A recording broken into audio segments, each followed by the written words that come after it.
Here's the truth. Generating leads is no longer the hard part. Actually knowing where your leads and your jobs are coming from in terms of what channel they came from, how long the buyer's journey was, how much in revenue are you generating from each channel, that is often the part where contractors are getting stuck. In today's episode of the Constructing Profits podcast, I sit down with Michael Cooney from WhatConverts. We've been a huge fan of WhatConverts and a client since at least back in 2019. But this software really gets to the crux of the matter, which is knowing that we're spending all of these funds on retainers, on out-of-home advertising, home shows, websites, what have you. What is actually generating the results that we need, and how can we make informed and intelligent decisions? And that is what Michael and I speak about in this episode at length. So thanks in advance for watching. I know that you're going to find a lot of value in this. Let's dive in.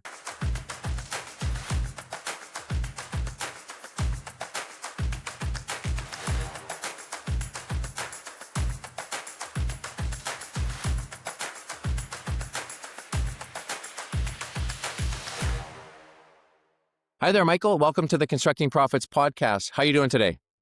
I'm doing pretty good. Good to see you again, Lionel. Yeah, nice to see you as well. This is our second podcast together, so I definitely appreciate your time. I know you're busy building a pretty exciting business on your end, and we have been a client of WhatConverts since somewhere in the 2019 range, actually. So it's been a core software for us and has really provided a lot of value. And I really enjoyed our last discussion, and know we'll be able to get into some great insights here. So we're really going to talk about one of the main topics that come up for us, Michael, and I'll have you introduce yourself in just one second. But just to set the context, we're a marketing agency. We work with a lot of builders, like design build firms, remodelers, and they're making a large investment in growing their business, or between retainers, advertising, video shoots, photo shoots, all these other things, and ultimately they want to know where are their leads coming from? Are they turning into clients?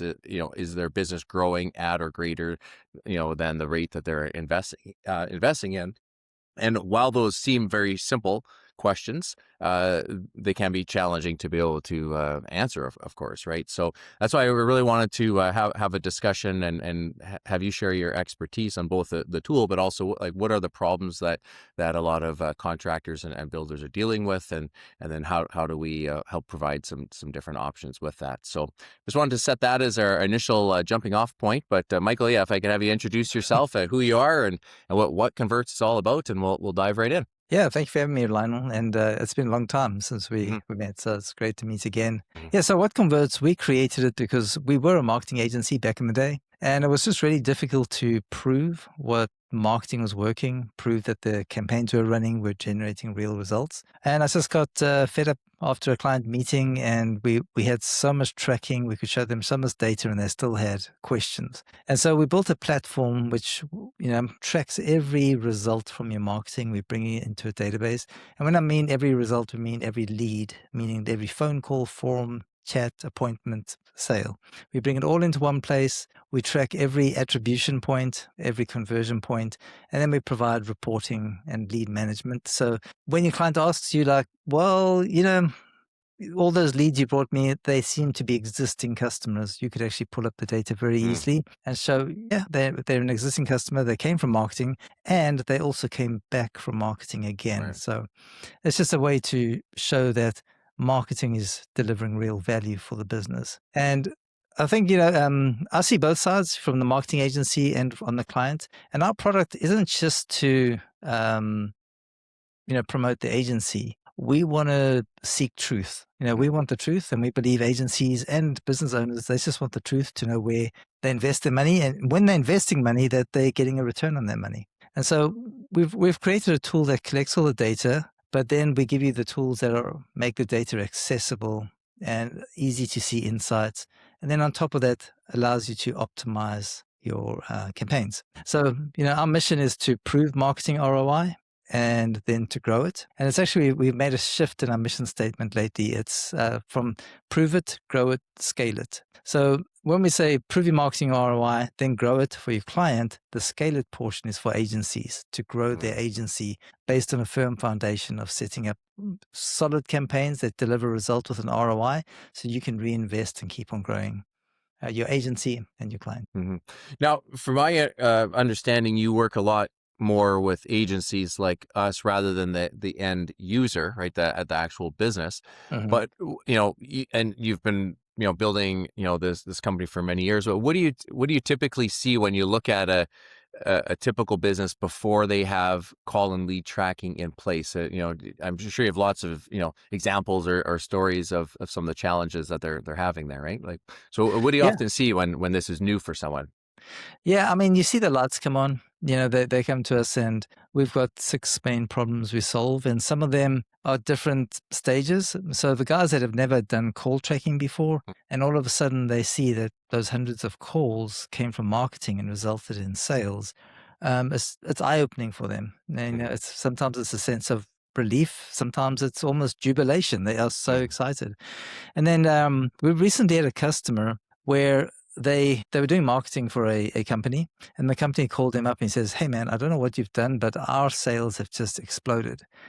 And he says, "Well, the only thing we've done is install WhatConverts." And what had happened is with WhatConverts, we allow you to take value and send it back into the ad platforms. And in this case, it was Google. And then the Google algorithms optimize based on value instead of just blind action, blind clicks. And so what was happening is as they sent them better signals, Google was optimizing better, and they saw like an immediate lift of 30% in their campaigns.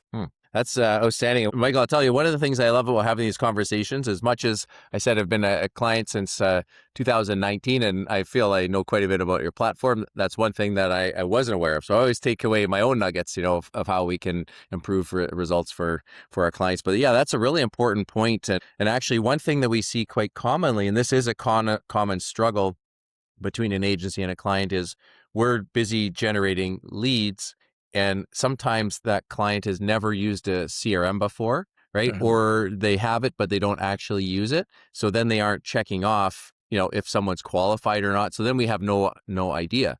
But it sounds like what you're saying, as long as we're able to connect the dots there, and if we know out of those leads, say from Google Ads, which ones were MQLs and SQLs and had an estimate or became clients, that we're then able to say to a Google or a Meta, hey, these are the people we want to optimize our ads for, that the ads are performed better. Absolutely. That's what you're saying, right? Yeah, and what you're saying is like from starting WhatConverts, so we've been going 11 years now. And the most common complaint, or like when we're talking to agencies, they would say, my client isn't going to give me the sales value. My client isn't, updating the CRM. My client isn't answering the calls correctly. The client wasn't doing their part. And in a way, it's getting to a stage where we're pushing agencies to push their clients.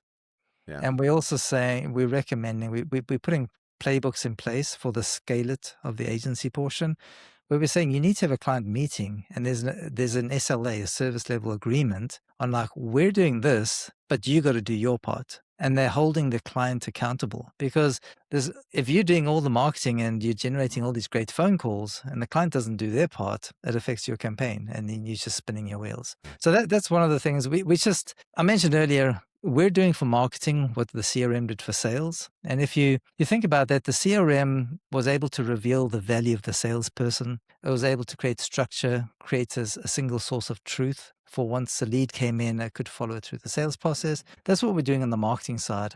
We're creating a structure and a framework that works to show the value, like prove the value of your marketing, and then to grow it. And there's certain things that you have to have. Number one is you have to have a client with a growth mindset. If they're going to grow, but they're not prepared to build the team around them, they're not prepared to improve the sales process, you're fighting a hard battle. Yeah.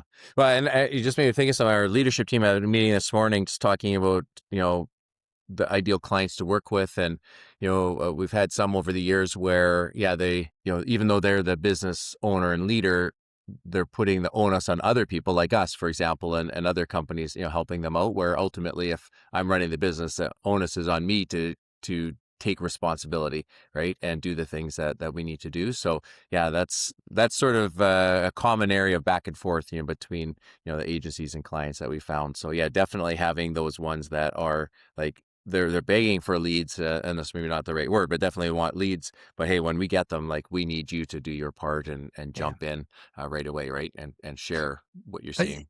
So Yeah. the other shift I've seen in the past 11 years is in the early days. So I come from an agency. I have an agency. That agency is still going to this day with clients. I don't do anything, my people do. But um, in the early days, we tell those guys, you got to qualify leads, you got to put a value in there. And we've got several methods to make it really easy to do. But in the early days, we'd say do it. And they're like, we're getting ROI. We know we're getting it. It's not a problem. But what we find is as competition has increased and as costs and advertising has become more expensive, you can't just wing it. You got Yeah. to be more strategic. You got to deal with more accurate data, or else you're just going to be wasting spend. Mhm. Whereas if you just put in that data, you can be more strategic, you can be much more precise, and you can beat the competition. Yeah, no, all great points. So, speaking about the tool itself, what actually are you able to track in there? Like, what are the is it obviously online things, but offline, phone calls, you mentioned chats. How does that all work, and what ultimately is the agency and the client able to see at the end of the day? So most of the time when you're running campaigns, you're sending something to a website. Hmm. So when somebody lands on a website and there has been a click, we can track where the click came from. So all the marketing attribution, your UTM parameters, so it's the source, medium, campaign, keyword, um, and the ad, and also the landing page and then the lead page as Mhm. well. So we get that from every click that comes to the website. The other way is through phone numbers. So if you've got a campaign in Yelp, or if you've got a campaign in Angie's or one of the directories, we give you a telephone number. If they phone that number, we can track it from that source. Also with Google Ads call extensions, we can give you a number for those call extensions and we track it back through that method. So yeah, anything that results in a phone call, someone filling in a form, someone doing a web chat, or like creating an appointment on Calendly or some appointment scheduler, we can take that action, that we call that the conversion action, and we can tie it to the marketing attribution. So the marketing is where they came from. And so what we also have is we see the full customer journey. Hmm. So the first attribution point is the very first method they use to come to your website. And then after that, they may come back through different sources, either direct or organic, or maybe through Facebook. We track every point so that you get better insight into what the full customer journey is. Hmm. And the customer journey many times is a lot longer than just one ad, one click. So that's been super valuable to see. Yeah, and actually, a recent example I can think of is we had have a remodeler where we had a lead magnet type of ad running, and we were able to see that on, say, October 28th. They clicked on that, but they didn't move forward. And then it was like November 2nd, they filled out the download call to action, downloaded the guide, and then a week later they ended up booking an appointment. Right, so it was good to be able to see that linear fashion, and that was only just in a week. But yeah, we definitely see lots of cases where a prospect has come back after many months or years even, and they start to re-engage, of course, right? Yeah, and another interesting example, we got a client who's got, or we got an agency with an HVAC client, Hmm. and they use a specific CRM. And what happens is they do marketing, then the person comes out for an HVAC, like an air conditioning inspection, and they go out and they say it's an $800 inspection and repair. And then during that, they say like, hey, your unit's probably like 20 years old. You're going to look at a replacement, and they leave it at that. And then they go away. But then a year later, it comes around again. And then instead of the inspection, they say, okay, it's time to repair and replace this. The problem where marketing gets kind of screwed in a way is that the CRMs, if a lead is in the CRM for longer than 6 months, it scraps all the marketing data and Yeah. just turns it into existing customer. So what happens is marketing gets the credit for the $800 in the first year, but they get zero credit. Even if they came through a campaign again, they get zero credit in the CRM. It's just seen as existing customers. So the sales and operations team gets the credit. So with what converts, that's why we say we do for marketing what CRMs did for sales. Outside, we've tracked all those attribution points. And then we also track each time there was a transaction and a value because we connected with the CRM. And so now we can give the marketer a report like, here's the real journey, and marketing should be responsible for the full amount of that customer. Yeah, it's really pulling us further and further into a client's business, and we try to draw the line between what the marketing agency is supposed to do and their sales team. But yeah, we really need to have visibility on that full process, right? That full journey in order to make good decisions. Yeah, absolutely. And I mean, it's interesting when you say you're being pulled into their business. It's just with agencies, the ones that we see that are really winning are the ones that they specialize in an industry. So they get to know the industry knowledge, and then they use that for, a strategic advantage. So you kind of do get involved in the business, and the general benchmark industry metrics, because that allows you to see where in the full customer journey from marketing spend to customer lifetime value, if you can identify where the inefficiencies are and you can work with your client, it really does. It does help generate great returns. Oh, definitely, yeah. And I know we were speaking before this just to get prepared for this podcast discussion, but as we're looking at some of the key metrics, like one of the most important outside of how many MQLs and SQLs, but really looking at what is our cost per lead and then the cost per job, right? So again, one is more the marketing metric and the other is that sales metric, but those are really key. And how we're able to use the software also is to be able to know, okay, well, what is working, and now that we know that we have a winning campaign and what our cost per lead and cost per job is, well, now we can do things to drive those costs down while also increasing the amount of leads, right? And we talked about it earlier, feeding that information back to Google or Meta helps a lot in that. But yeah, those are definitely key metrics that we are focused on, as well as our builders, right? Ultimately, how much does it cost them, all in, to be able to bring in this lead and this actual job that they earned. Yeah. And then I think there is a scale. I mean, it used to be the cost to get something to your website, and that was the cost per lead. And there's cost per what we call cost per quotable lead, or cost per MQL, and then cost per SQL. And so it ratchets up, then it's cost, to generate a certain sales value. So yeah, it's a stepping stone. And, I think 10 years ago, just tracking the number of leads, you were differentiated from agencies just by doing that. But now, now it's leveled up where you need to have qualified leads, and you need to have, quote value and sales value to really be in the top portion. Yeah, and I just want to dive into one element of the software and next here as we get deeper into this. I've had a period where I did about 65 consultations with construction companies of all sizes. So it could be a one person builder with a bunch of subcontractors, or a company that has 36 cranes in a certain region, and they're really a big business. There was a lot of consistency or similarities with all of those different companies, but I know in our pre-discussion, I mentioned this, that a lot of those companies didn't have call and lead tracking in place, and they didn't really understand what it was about and the value. And this is often something that we're providing as a value for our client because we need it, as we've already talked about. But they often are surprised and like pleasantly surprised about how valuable it does become. So I wanted to talk a little bit about like call recording and the sales improvement.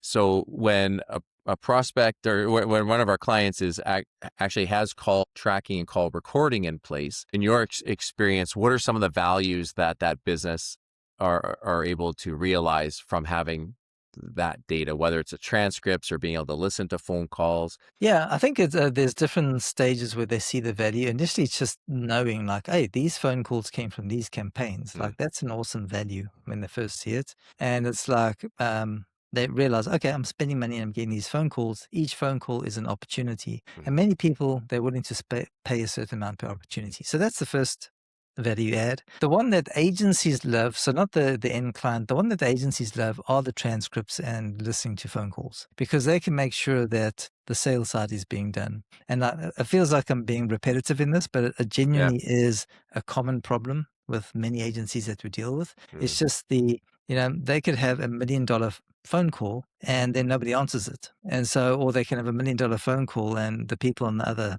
side just don't handle it very well, or they're not trained. And so it's a bigger, or it's a more common issue than you realize. And just shining a light on that, it gives them power to say like, hey, we're doing our part. Now can you do your part, kind of thing.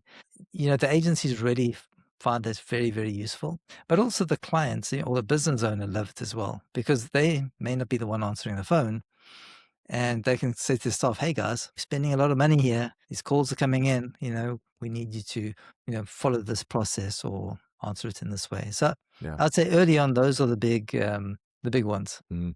Yeah, I definitely can validate that we've seen that, and we have countless examples of clients. I know one, for example, we shared recordings with them, and they had an after-hours service. They fired that company, hired someone new, and changed their process. It was just so bad, right? We're working so hard to get the phone to ring, and then for this company to answer it the way they did. Yeah. And then we have a builder also that they do like beautiful projects, multi-million-dollar homes. And, we came across a call, and we sent it to the owner and said, hey, before you call the client, please listen to this call, just so you have some context of what their initial experience was. And then we're able to make some changes. But yeah, it's definitely, I wouldn't say that this is something that builders are asking us for, but they're definitely very pleased to see the value of it once it's in place, and they have a better understanding of it.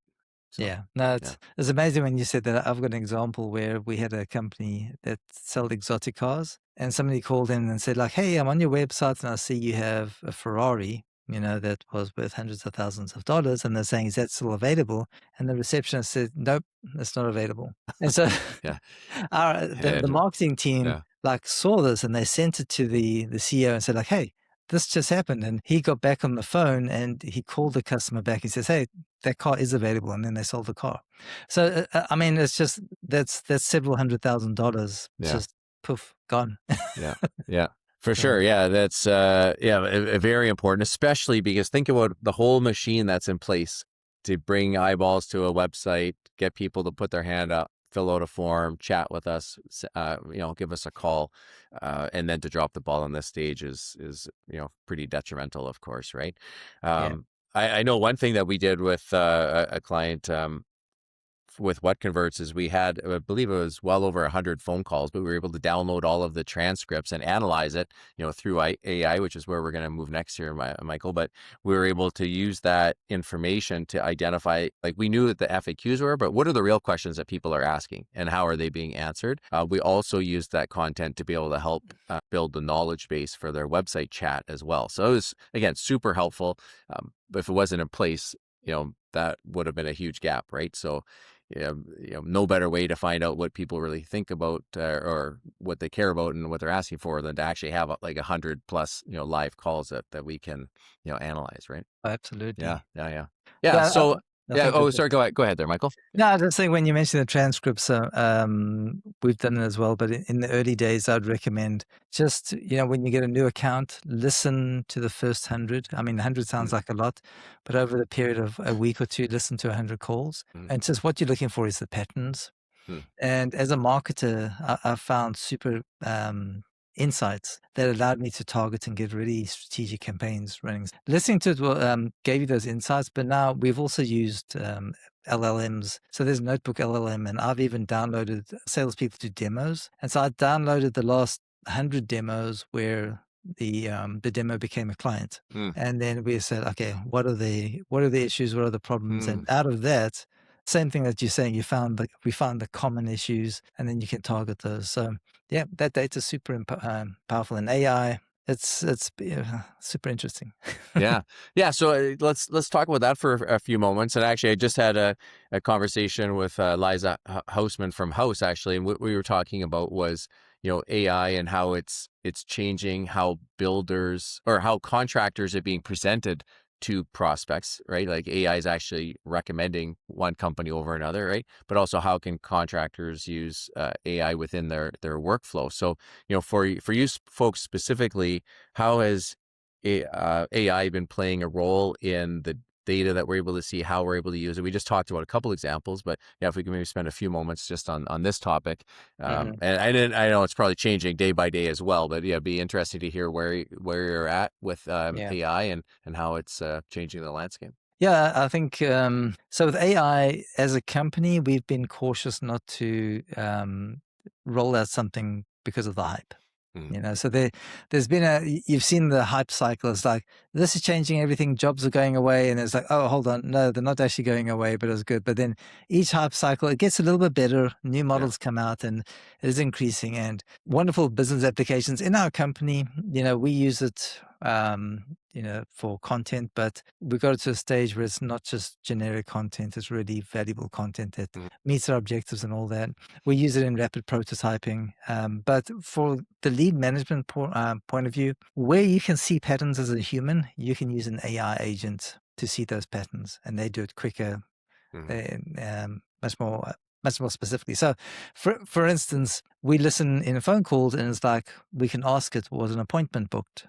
And the mm, AI can say, yes, an appointment was booked. Is this a new or an existing customer? Were they looking for um, mm, new floors, or were they looking for a bathroom remodel? And so it can start picking out the job types from there. So we have an HVAC company, again, always coming back to the HVAC example, mm, but or let's say a plumbing example. So if somebody says, I'm looking, I need my water heater repaired, and so from there we can assign a quote value. Like, we know a representative value to either repair or replace a water heater can be anything from 1,500 to 3,000. So yeah. we'll give it a quote value of $2,000. And then if somebody has a leaky faucet, or if they have a sewer drain blockage, you can apply very specific quote values like within minutes. And here's the important thing: speed to lead is important. So this is what you got to remember with the AI and the optimization algorithms. Google has access to trillions of data points. They know intent. They know what all the pieces that fit together to brought the person to make the lead. Mm, So the sooner you can send them value, the better they can iterate. So some people are saying, oh, well, I'll qualify and value my leads at the end of the month. mm, And so that means the Google algorithm has been running without any input for a month, and you expect it to optimize and value. It doesn't work that way. So mm, how we set it up is the speed to get data back to WhatConverts. We're finding that optimization really works. And so the other thing I question is, I have a lot of agencies that pull out all the information from WhatConverts, all the data, all the customer journey data points. They feed it in a context window to an AI. Then they also bring in all the analytics data, the Google Ads data, and they feed it into the AI. Then they bring in all the client objectives that the client wants and what they're trying to mm, achieve in the ICP, and they put it into AI. And then they say, based on this data, give me recommendations or give me some highlights. And this is where I'm not a fan, because it comes back and says, you know what? Calls over 30 seconds are more likely to convert. And all it's right. like, Yeah. oh, really? I Yeah. mean, genius. Yeah. Yeah. No, Who would have big thought that? surprise. Yeah. Yeah. Yeah. And that's like, what is the best marketing channel? And it'll say Google Ads. And it's like, well, you can get that in WhatConverts in one click. That's Yeah. not Yeah. very useful. The people that are going that way, I haven't seen the best use case. I think it's coming to a stage where it can give you, it can absorb more data, like over several years, and give you trends and give you Mm, insights that you wouldn't see. So I think that is coming.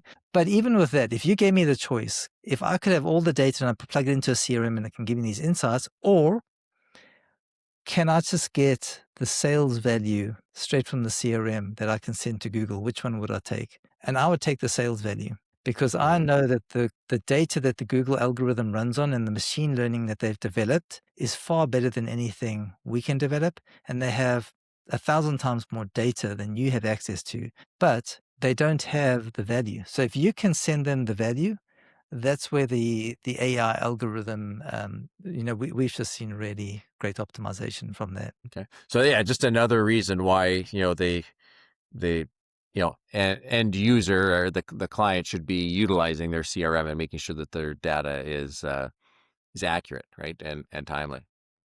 Yeah, no, Yeah, you yeah. want to make sure it's accurate. I mean, the key process that your client really should be doing is when they get an appointment, they should like say, "Oh, I got an appointment. This was the job type." Mhm. Um, they do that, and then they submit the invoice through the CRM. So if they do those three things, that's all we need from WhatConverts. We know, okay, appointment was made.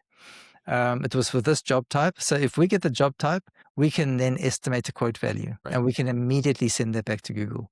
And Mhm. then when a sale is done, we can bring in that data and then we can our reporting is accurate based on sales data, not just on the estimated quote value.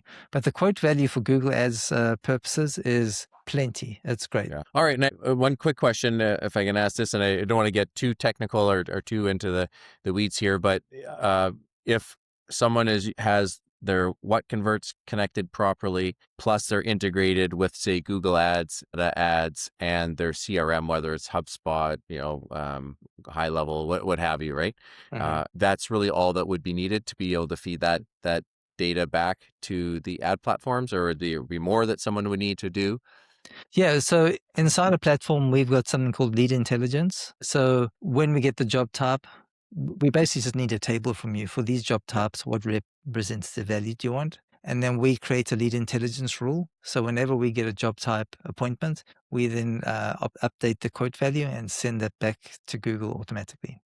So Okay, that's the perfect. only other thing. Yeah, that's great. Because actually, one of the questions I was going to ask is for, say, we have a design build, remodeler, and they don't have this, where should they get started? So this is, yeah, a good, content on that part. But yeah, basically what you're saying, just so I'm clear, and any listeners are as well, that if we know that the lead, say, came from Google Ads, they filled out a form and they have requested a kitchen remodel, and we know for that company a kitchen remodel is $125 to $175,000. We could put in, say, an ad value or a quote value of $150,000. Uh-huh. So we've now sent two pieces of key information to Google, right? That yes, it's a qualified lead. Also, here's the estimated quotable value. But Uh-huh. then 6 months later, once the job is booked and paid, say in QuickBooks or what have you, it would then say, oh, and the revenue is $177,000, and that would be sent as well. So now Google, in that sense, has had three key data points about that one prospect coming through. Correct. Yeah. Am I describing it correctly, Michael? Yeah, you're Yeah, yeah, describing correctly. And yeah, for perfect. Google, you may only need the quote value as long as it's a representative Mm, value. That's good enough. But in what converts, you want the sales value so that when you're reporting to your client, you're using mm, real sales values. So the sales value is really for the agency and the client. Google, I mean, whether Google has 150,000 quote value or 177,000 sales value, doesn't make a huge difference right. to them.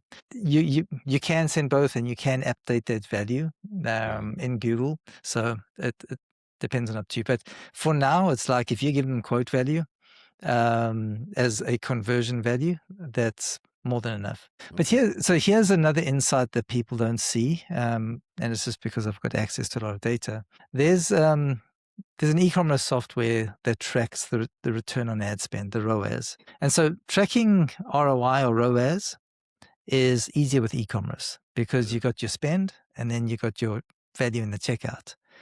And they've tracked $2.5 billion of spend over 30,000 different companies. And the average ROAS was 2.3 times. So if you think of all the people, advertising apparel or Yeah. eyewear or like whatever on Meta, they get, on average, there's a 2.3 times ROAS, which I think is really low. What we're seeing, with the evidence from agencies, and it's a much more hazy picture because not everyone has just the checkout amount. We're seeing 5, 10, 15 times ROI. So if you conceptualize that, the lead gen agencies are generating a heck of a lot more value than the e-commerce agencies. But here's the rub.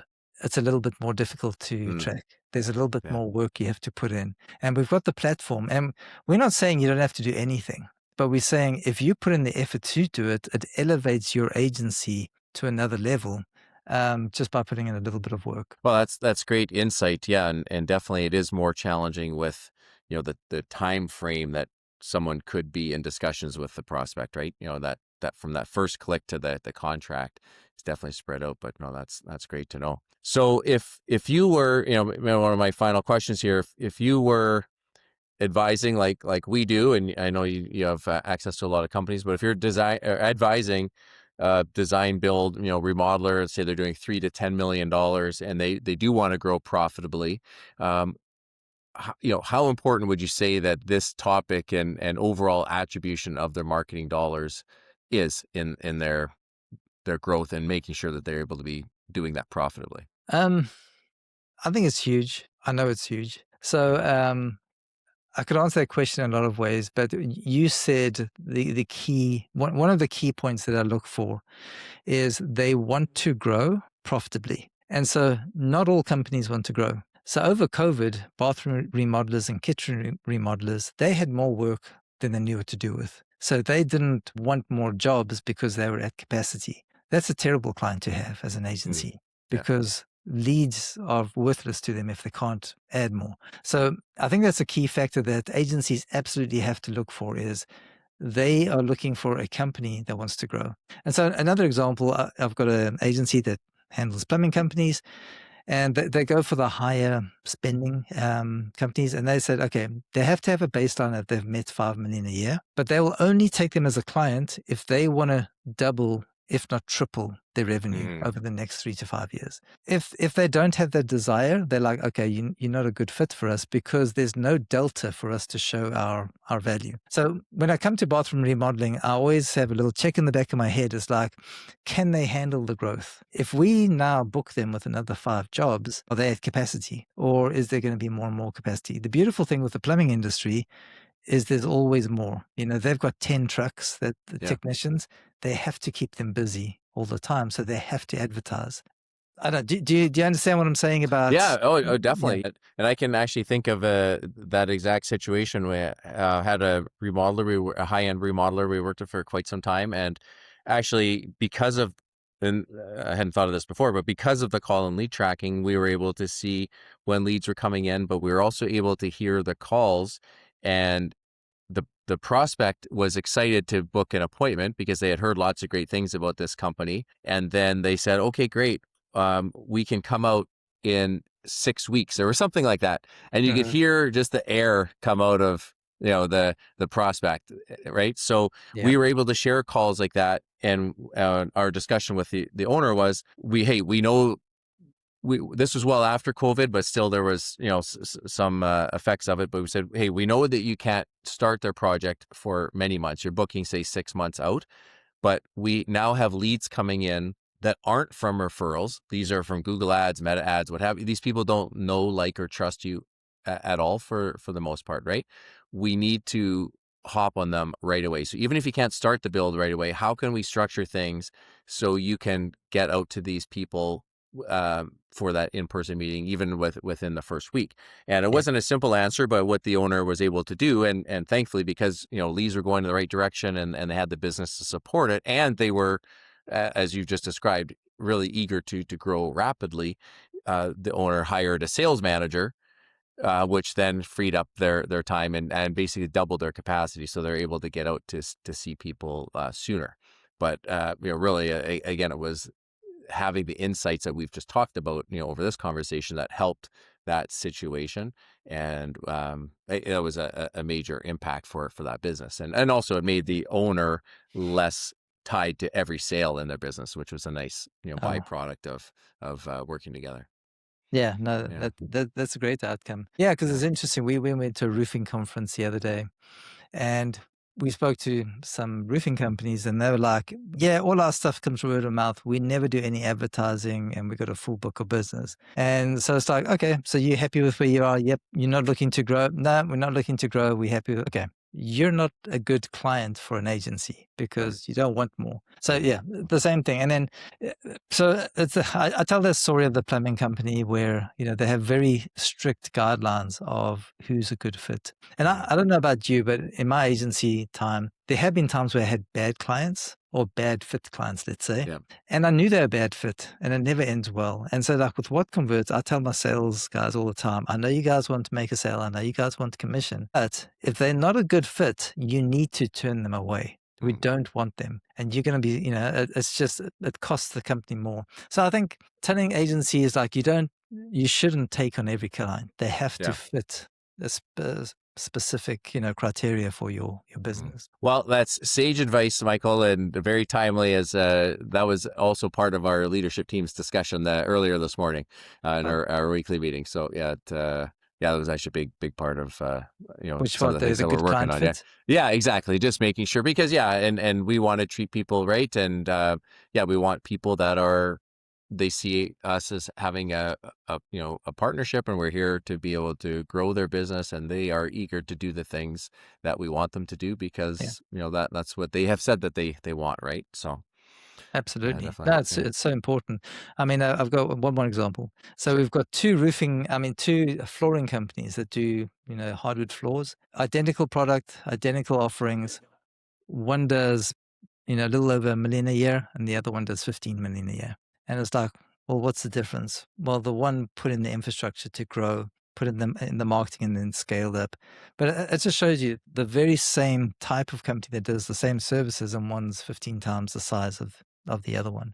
And Mhm. they have to have their growth mindset and then put in the work to what it takes to grow a business. Yeah, no, great example there, Michael. So, if people are wanting to find out more about you and what converts, and again, I know I've mentioned this a couple of times, you work a lot more with agencies rather than just the one-off, say, roofing company, but I'm sure that still, is part of your business. But where should people go, and what would be some first steps that you'd recommend that they take? Yeah, if you're interested in this and you want a demo, we've got the best demo team. They're really going to listen to you, what your issues are, and how, and if we can solve it. They're not just going to sell you on something. So go to our website, whatconverts.com, and click the free demo button.